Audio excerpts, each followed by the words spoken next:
with the lyrical idea. It began with a really good friend of mine who's now married to my best friend from school, a woman named Mimi Kennedy.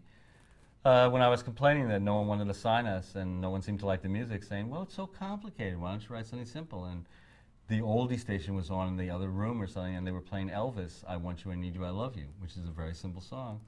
And she said, why don't you write something like that? I said, well, I'll try. And I went home, and the best I could do was, I want you, I need you, but there ain't no way I'm ever going to love you. Don't be sad. 2 out of 3 ain't bad. I still had to twist it around a bit.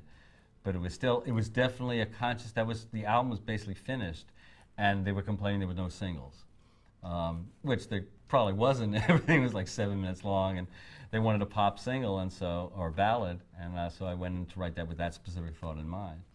And that's where it began, as a lyric. And then musically, I always feel that the inspiration of that was kind of country, because I loved country music. More old country music, like from the 50s, that I grew up as a kid hearing. Hank Williams and Patsy Cline. Not the kind of stuff today, not like Garth Brooks and that, which is really pop. It was that country music that makes you want to take a shower because the dust is all over you, you know. And I always loved country music lyrics because they had a love of words.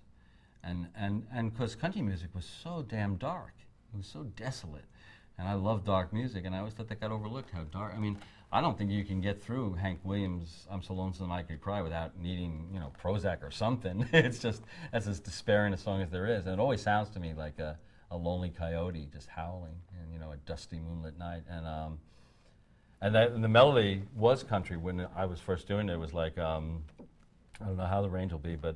I want you, I need you, but there ain't no way I'm ever gonna love you. Now don't be sad, 'cause 2 out of 3 ain't bad. Now don't be sad, 'cause 2 out of 3 ain't bad. It was that kind of like Johnny Cash thing, because it was way low. Well, I'm lower now, but it was, I want you, I need you, but there ain't no way I'm ever gonna love you. It was definitely the feel in my head. And then it just turned poppier. We made it pop, more pop and rock and roll. But in my head, when writing it, it was Johnny Cash on a lonely road with roadkill surrounding him, singing backup.